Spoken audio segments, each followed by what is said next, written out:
Good evening to viewers. Good evening to all of you. I am Yusuf Said from Apex TGT PGT. Welcome at Apex TGT PGT English. Right now today I'll discuss about the Milton's second part. Now we see the major short notes on the work. मैं इस session में आप लोगों को Milton के short works के बारे में बताने वाला हूँ, उसके बारे में MCQs भी कराने वाला हूँ लगभग आप लोगों को। तो आप लोग इसमें देखेंगे कि मिल्टन के कौन कौन से शॉर्ट्स वर्क हैं और उनका क्या डिटेल है लगभग। This is a very most important videos to all of you just because 1 marks is sure from this video. बहुत सारे क्वेश्चंस हैं जो इसमें से पूछे जा सकते हैं, लगभग अप्रॉक्सीमेट हर साल 1 नंबर का क्वेश्चन मेजर वर्क्स पर जॉन मिल्टन के पूछे जाते हैं, चाहे उसका पब्लिकेशन ईयर हो या रिटन ईयर हो या कंपोजिंग ईयर हो, वो सब चीज़ें इनसे पूछी जाती हैं। तो short note on major works, तो हम सबसे पहले इसे देख लेते हैं कि मिल्टन का L allegro is a lyric points that highlight the happy emotions of A spring day. L allegro कैसी पोएम है? तो first at all L allegro जो है वो लिरिक पोएम है जो emotions of A spring day, happy emotions पर लिखी गई हैं एक स्प्रिंग डे को बेस्ड करते हुए। It is companion poem of il penseroso या सेकेंड पेंसरेसो जो भी कह लो, which contrast this poem by looking into more serious aspects of life. तो देखने का मतलब है कि ये एक कंपेनियन पोएम है जिसमें एल एलेग्रो की बात की गई है जो कि हैप्पी इमोशंस पर लिखी गई हैं, वहीं सेकेंड पेंसरेसो की बात है जो कि सीरियस एस्पेक्ट्स ऑफ लाइफ यानी लाइफ के जो निगेटिव पार्ट्स हैं उस पर लिखी गई है। तो सीरियस एस्पेक्ट की बात की गई है, इसी वजह से इसे कंट्रास्ट पोएम भी कहा जाता है। एल एलेग्रो जहाँ पर हैप्पी इमोशंस की बात करता है, वहीं सेकेंड पेंसरेसो जो है वो सीरियस एस्पेक्ट्स ऑफ लाइफ की बात करता है। आगे हम देख लेते हैं कि L allegro is a pastoral poem. आपसे क्वेश्चन आ सकता है कि एल एलेग्रो कैसी पोएम नहीं है, तो लिरिक पोएम है, पास्टोरल पोएम है। और आपसे ये भी पूछा जा सकता है कि एल एलेग्रो किस ईयर पब्लिश हुई थी, तो एल एलेग्रो जो पब्लिकेशन ईयर है वो 1645 है। ठीक है, आगे देखते हैं। L allegro which means a happy man, Italian form में है। एल एलेग्रो जो बेस करके लिखी गई है वो इटालियन फॉर्म में है और ये जो है इटालियन वर्ड है जिसका मतलब ही होता है हैप्पी मैन। ठीक है, has from the appearance been paired with a contrast pastoral poem. इसी का एक कंट्रास्ट करके पास्टोरल पोएम भी आपको बताया गया है जिसका मतलब होता है कि सेकेंड पेंसरेसो मतलब कि एक मेलॉन्कली मैन, यानी l'allegro means a happy man और वहीं पर सेकेंड पेंसरेसो एक मेलॉन्कली मैन है। Which depict a similar day spents in contemplations and thought, जिसमें से एक सेम डेज पर जो विचारशील भावनाएं हैं उनको व्यक्त की गई हैं। तो ये था आपका एल एलेग्रो। अब सेकेंड पेंसरेसो के बारे में थोड़ा सा और देख लेते हैं। In contrast it is a companion poem. Contrast के रूप में कह सकते हैं कि एक कंपेनियन पोएम है L allegro which celebrates मर्थ beauty of rural scenery, जो कि हैप्पीनेस और beauty of rural scenery and urban vitality, ग्रामीण अंचल की खूबसूरती को डिपिक्ट करती है। तो वहीं second penseroso invokes the goddess melancholy. Second penseroso में गॉडेस मेलॉन्कली को इन्वोक किया गया है जो कि डिस्क्राइब करती है अबाउट सेटिस्फैक्शन ऑफ सॉलिट्यूड, जो सॉलिट्यूड को डिस्क्राइब करती है। Music, epic poetry, tragic drama and meditative life in a general. मतलब आप ये कह लो कि वो कई सारी चीज़ों को डिपिक्ट करता है, serious aspects of life like solitude, music, epic poetry, tragic drama and the meditative life in general. ठीक है, तो आगे देखते हैं कॉमर्स। अगला नेक्स्ट वर्क है, मोस्ट इंपॉर्टेंट जो वर्क है Comus. Comus a masque presented at Ludlow Castle, जिसे लुडलो कैसल में प्रेजेंट किया गया है। और कॉमर्स एक तरह का मास्क होता है। मास्क क्या होता है? एक बहुत ही वेरी शॉर्ट प्ले या ड्रामा कह सकते हो जो कि 1634 में प्रेजेंटेड किया गया था। Is a masque honour of chastity, it was first presented. तो सबसे पहले इसे 1634 में प्रेजेंटेड किया गया है। नाउ क्वेश्चन आपसे पूछा जा सकता है कि कॉमर्स किस साल सबसे पहली बार प्रेजेंट किया गया था। तो अगला है लिसिडास। ऐसा लिसिडास का पब्लिकेशन ईयर ही 2016 में पूछा गया था कि लिसिडास किस साल पब्लिश हुई थी। तो लिसिडास का पब्लिकेशन ईयर है 1634। ये जो पास्टोरल एलजी, ये एक पास्टोरल एलजी है। This monody is dedicated to memory of Edward King. ये एडवर्ड किंग को, ये एक मोनोडी है। मोनोडी मतलब जहाँ पर एक सिंगल पर्सन अपनी ग्राइफ को व्यक्त करता है, डेडिकेट करता है। In memory of Edward king आपसे ये भी पूछा जा सकता है कि लिसिडास में किसकी मेमोरी में वो मोनोडी व्यक्त कहते हैं, कौन? John Milton. तो एडवर्ड किंग जो कि इनके कैम्ब्रिज फ्रेंड थे, जो आयरिश सी में द कोस्ट ऑफ टेल्स में डूब कर मर गए थे in August 1637। Defensio Secunda, next important work है डिफेंसियो सेकुंडा वॉज 1654, एक political tract by John Milton. ये एक जॉन मिल्टन का पॉलिटिकल ट्रैक था जो sequel of to Defensio pro Populo English. ये डिफेंसियो प्रो पापुलो इंग्लिश का सिक्वल है। It is a defence of parliamentary regime. Parliamentary regime को लेकर डिफेंस किया था, किसने? मिल्टन ने लिखा था। और किसके सिक्वल में लिखा था? डिफेंसियो प्रो पापुलो इंग्लिश के सीरीज डिफेंस में लिखा था by the control by Oliver Cromwell. जब ओलिवर क्रॉमवेल का शासन आया तो उसी को फेवर करने के लिए इन्होंने डिफेंसियो सेकुंडा लिखा। And also defence of his own reputation against a royalist tract published under the name of Salmasius in 1652 and other criticism launched against him. जब इनके ऊपर अन्य तरह के आरोप लगाए गए कि जॉन मिल्टन ने जो है तमाम तरह की जिस पलड़े को देखा वजन पाया वहाँ पर बैठ गए, तो उस चीज़ को इन्होंने अपनी जो रिवोल्यूशन थी उसको प्रूव करने के लिए जो है सबसे पहले डिफेंसिव सेकुंडा एक पॉलिटिकल ट्रैक्ट लिखा था जो 1654 में था। अगला देखते हैं वर्क है पैराडाइज लास्ट। तो आप सभी लोग जानते हैं ये पैराडाइज लास्ट के बारे में written in blank verse. It is divided into 12 books.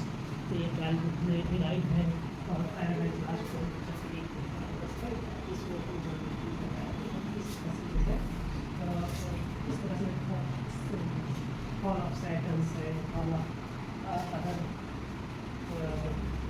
Other planets का है अर्थ। तो उसमें इन्होंने ये सारी चीज़ें बताई हैं। तो सबसे पहले इसमें जो पॉइंट की बात है कि पैराडाइज लास्ट कितनी बुक में है, तो कोई भी एपिक होती है तो वो 12 बुक में होती है। नोटेबल फॉर ऑटोबायोग्राफिकल पैसेजेस, इसमें ऑटोबायोग्राफिकल पैसेजेस दिए गए हैं जो जॉन मिल्टन की पर्सनल लाइफ से रिलेटेड हैं।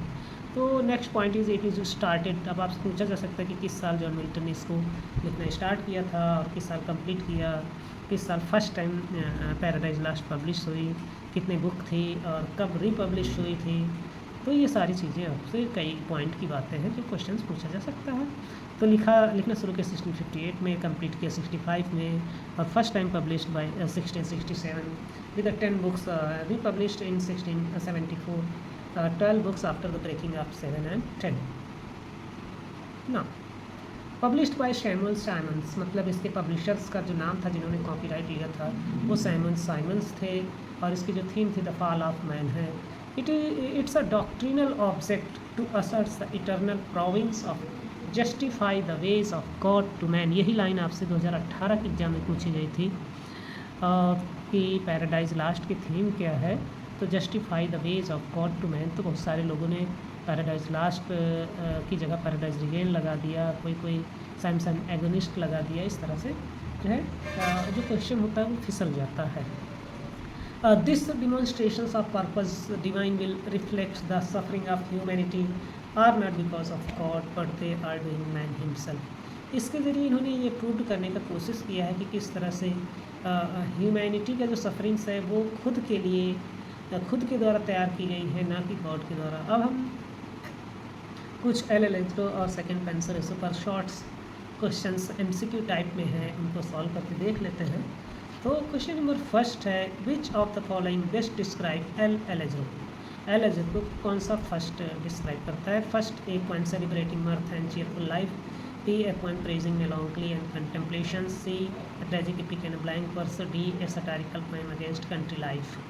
तो करेक्ट ऑप्शन होगा एल एलेजर का सबसे बेस्ट जो डिस्क्रिप्शन हो सकता है तो poem celebrating mirth and cheerful life भी है, a poem praising melancholy and contemplations a tragic epic in applying for satirical poem against. तो देखो सटायरिकल पोएम है नहीं, ट्रेजिक इपिक है नहीं, ट्रेजिक ड्रामा एल पेंसरेसो या सेकंड पेंसरेसो पर हो सकता था, सी ऑप्शन। तो डी ऑप्शन ट्रेजिंग मेलांकली भी सेकंड पेंसरेसो पर हो सकता था कंटेम्पलेशन को लेकर, लेकिन that is better option poem celebrating mirth and cheerful life, urban and village life भी ऑप्शन में आ सकता था। तो बेस्ट ऑप्शन आपके पास होगा a poem celebrating mirth and cheerful life, correct. Now the second question, second Penseroso represent which mood, किस mood को सेकंड पेंसरेसो डिपिक्ट करता है? तो हैप्पीनेस एंड लाफ्टर, तो वो तो एल एलेजरो का हो गया। Melancholy and contemplations, anger and wrath, political satire, तो पॉलिटिकल सटायर डिफेंस सेकंड है, published in section 54। Anger and wrath है नहीं, melancholy and contemplation option B correct है। Now third question, what is the meaning of L'Allegro in Italian? L'Allegro एक Italian word है, यानी पेंसरेसो भी Italian word है, तो आपसे पूछा जा सकता है कि एल एलेजरो एंड सेकंड पेंसरेसो किस लैंग्वेज का वर्ड है, तो आपसे पूछा जा सकता है, दैट इज़ क्लियर, राइट। तो एल एलेजरो इटालियन वर्ड का क्या मीनिंग होगा? Melancholic man, cheerful man, serious one, the sad man. तो फैक्ट है कि एल एलेजरो का इटालियन वर्ड मीनिंग होगा a cheerful man, option B correct है। Fourth, what is the meaning of second Penseroso in Italian? तो sad one, joyful one, thoughtful man, singer. तो fourth का correct option C, a thoughtful man. ना 5 का question का है, which goddess is invoked at the beginning of L'Allegro? तो melancholy है वे Euphrosyne goddess of mirth Urania. तो जिसको एल एलेजरो में यूफ्रोसाइन यानी गॉडेस ऑफ मर्थ का इन्वोक किया गया है। 6 नंबर है, who is invoked in second Penseroso? किसको सेकंड पेंसरेसो में इन्वोक किया गया है? यूफ्रोसाइन जो गॉडेस ऑफ मर्थ है, मेलांकली डिवाइन गॉडेस है, एफ्रोडाइट, यूरेनिया। तो करेक्ट ऑप्शन है B, melancholy. Next question 7 number है, which of the following is not associated with L'Allegro? L'Allegro से कौन सा एसोसिएटेड नहीं है? Laughter and music, a country dances at festivals, the singing laugh, the midnight meditation, solitude. L'Allegro से associated नहीं है। Which of the following work is not associated with L एलेजरो? Laughter and music हो सकता है, country dance and festival हो सकता है, the singing laugh भी हो सकता है, मिडनाइट मेडिटेशन इन सब। अभी ये जो ऑप्शन है, option D, that is related with the serious aspects of the life which depicted by the second pensereso, right? Now then here we can see that the D option is not correct regarding the questions as given. Now question number 8, which of the following is not associated with second pensereso? Contemplations, study of philosophy, church music and rhyme, hymns, merry making and rustic dance. तो option देखना है कि not associated with at second Penseroso, contemplation, study of philosophy, church music and hymn. तो option merry making and rustic dance, ये Il Penseroso यानी D option is related with L'Allegro, not with second Penseroso. Second Penseroso के बारे में तीनों option A B C correct हैं, but D is not correct, right. Now next question number 9, that is both L Allegro and Pensereso are written in a blank verse, heroic couplet, iambic pentameter couplet, free verse and terz rima.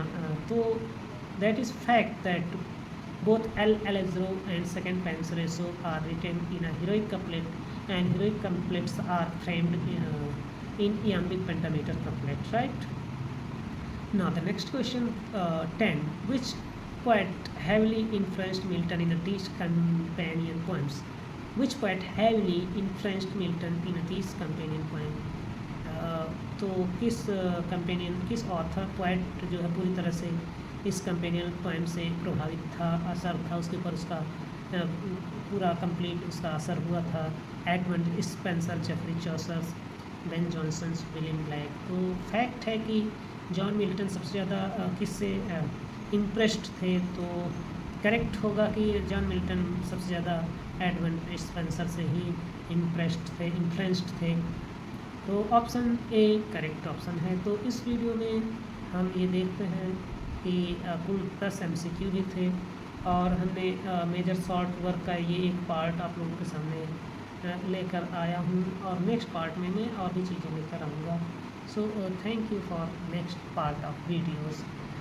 Once again, thank you very much for watching this videos.